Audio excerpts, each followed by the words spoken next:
시청자 여러분 안녕하십니까? 지방자치 1번지입니다. 한경호 경남도지사 권한대행이 지난 11일 기획재정부와 국토교통부를 방문했습니다. 이 자리에서 남부 내륙철도 조기 착공과 경남의 도시재생에 대한 전폭적인 지원을 건의했습니다. 이날 중앙부처 방문에 앞서 한경호 권한대행은 세종시 어진동에서 열린 지방자치회관 건립 기공식 행사에 참석했습니다. 지방자치회관은 각 시도의 대정부 활동을 지원하기 위해 세종시의 공동사무 공간 확보를 위해 건립되는 것으로 지하 1층, 지상 5층 규모입니다. 한 권한대행은 지방자치회관에 전국의 지자체가 공동 입주함으로써 예산 절감은 물론이고 지자체 간 소통과 교류를 강화할 수 있는 장이 될 것이라고 밝혔습니다. 국민의당 안철수 대표가 지난 11일 전북을 찾았습니다. 지난 9일부터 2박 3일간 일정으로 진행된 안 대표의 호남 행보인데요. 이날 통합 찬반 당원들의 고성으로 얼룩졌습니다. 전예은 기자입니다. 호남 방문 마지막인 11일 안철수 대표가 전주를 방문했습니다. 최고위원회가 열린 세미나실 밖에서는 통합 찬반 고성으로 얼룩졌습니다. 안철수 대표는 이날 찬반 양측의 격렬한 고성에 기자회견을 기자간담회로 대체했습니다. 안 대표는 기자간담회에서 큰 선거를 제대로 치르지 못하면 사라지는 숙명을 갖고 있다고 말했습니다. 바른정당과의 연대 또는 통합에 대해서 이야기를 했습니다. 한편 최고위원회에서 김종애 전북도당 위원장은 이러한 모습으로 노력하다 보면 전북도 발전될 수 있다고 말했습니다. 우리는 단합, 합심, 노력하면은 이 어려운 현실을 타개할 수 있다. K랜 전예은입니다. 대전광역시가 노후화된 기존 교통카드 시스템을 개선하는 고도화 사업의 완벽한 추진을 위해 나섰습니다. 지난 11일 시청에서 하나은행과 대전시 버스운송 사업조합과 함께 협약을 체결하고 본격 추진합니다. 이번 협약의 주요 내용은 교통카드 시스템 개선을 위한 각 당사자별 역할과 의무, 업무의 범위 등을 명시했으며 협약의 효력은 협약 체결일로부터 5년간입니다. 전영춘 대전시 버스정책과장은 교통카드 시스템 고도화 사업이 완벽하게 추진될 수 있도록 최선을 다하겠다고 말했습니다.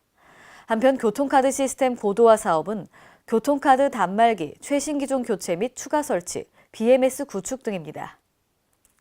안희정 충남도지사가 지난 11일 자치분권 개헌을 위한 천만인 서명 논산시민 결의대회에 참석했는데요. 이 자리에서 안 지사는 자치분권 개헌에 힘을 모아달라고 당부했습니다.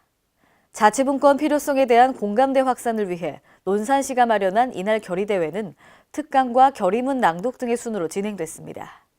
이날 안 지사는 대통령과 국회의원이 국가의 100년 대계를 놓고 일할 수 있도록 만드는 헌법 개정, 중앙은 중앙대로, 지방은 지방 역할에 맞춰 각자의 권한과 책임을 갖고 효과적으로 잘 작동하는 나라 시스템을 만들자. 그게 자치분권 개헌이라며 자치분권 개헌에 힘을 모아줄 것을 당부했습니다.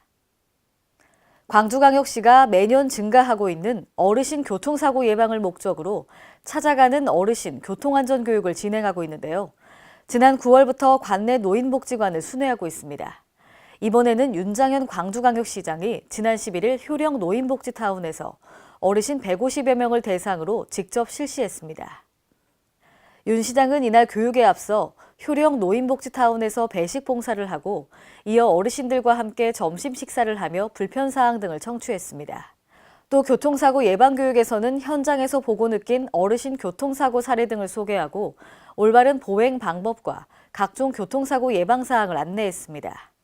한편 광주시는 내년에도 매월 2차례 노인복지관 이용자를 대상으로 교통안전교육을 실시하고 시설물 개선 사업을 추진할 계획입니다.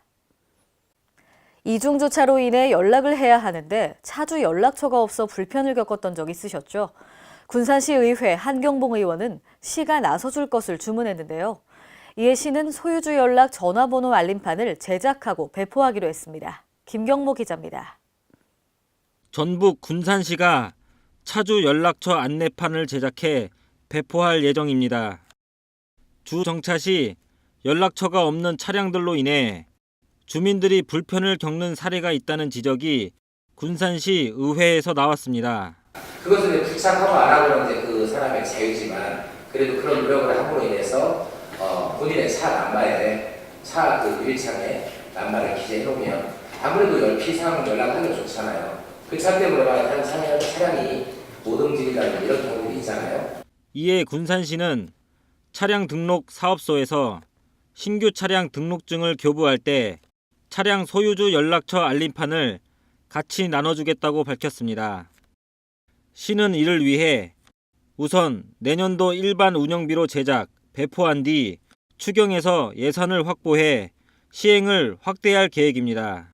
한편 시는 알림판을 제작할 때 시의 캐치프레이즈나 시정 홍보 문구 등을 새기는 방안도 논의 중입니다. K랜 김경모입니다. 오늘의 간추린 뉴스입니다. 전라북도는 2017년 복지행정상 합동시상식에서 3관왕을 차지했다는 기쁜 소식입니다. 지역복지사업 평가 및 지역사회서비스 투자사업 성과평가 분야 최우수 기관으로 3관왕을 수상했는데요.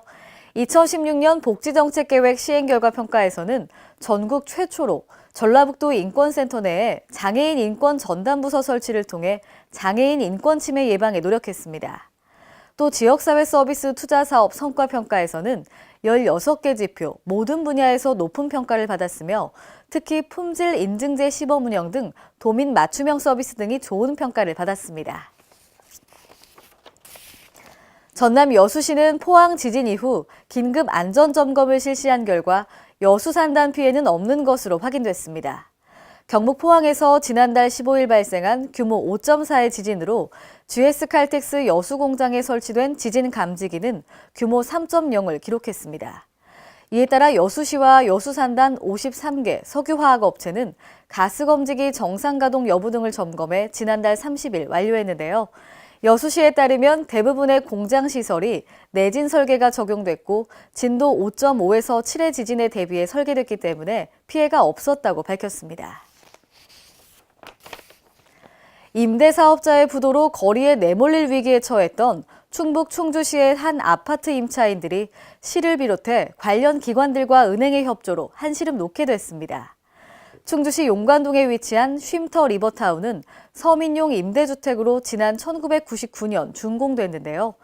이들은 지난 2014년 5월 임대사업자의 부도 처리로 길거리에 내몰릴 위기에 처해졌습니다. 이에 충주시는 지난 8일 국토교통부, KB국민은행 등과 함께 부도 임대주택 임차인 보호를 위한 역할분담 협약을 체결했습니다. 이번 협약으로 5년간 주택 수리비 부담과 함께 매입 대상 주택의 대중교통 여건 개선에 나서기로 했습니다.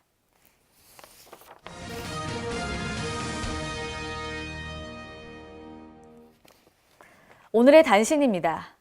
보건복지부는 호스피스 완화 의료 및 임종 과정에 있는 환자의 연명의료 결정에 관한 법률에 원활한 정착을 위해 나섰습니다. 의료진 대상 연명의료 결정법 관련 교육을 실시할 계획인데요. 연명의료 결정 제도 교육은 다음 달 3주까지 전국적으로 총 15회에 걸쳐 이루어집니다. 병원급 이상 의료기관에서 임종 과정에 있는 환자를 진료하는 의사, 간호사 등 의료진은 누구나 참석할 수 있고요. 교육 내용은 연명의료 결정법에 대해 설명하고 의료진이 실제로 연명의료 중단 등 결정을 이행하는 절차와 방법을 안내하는 2가지 내용으로 구성되어 있습니다. 올 한 해 국민들의 생활 속 안전위험 신고가 지난해 15만 건보다 40% 증가한 21만 건에 달한 것으로 나타났습니다. 행정안전부는 국민 누구나 안전신고를 쉽게 할 수 있도록 지난 2014년 9월 안전신문고 시스템을 구축했었죠. 그동안 안전신고는 2015년 7만 5천 건에서 2017년 21만 건으로 꾸준히 증가해왔습니다. 지역별로는 경기, 서울, 대구 순으로 신고가 많이 접수됐습니다. 신고 유형별로는 도로, 건물 등 시설안전 19만 647건, 교통안전 10만 5,802건 등의 순이었습니다. 이상으로 지방자치 1번지를 마칩니다. 시청해주신 여러분 고맙습니다.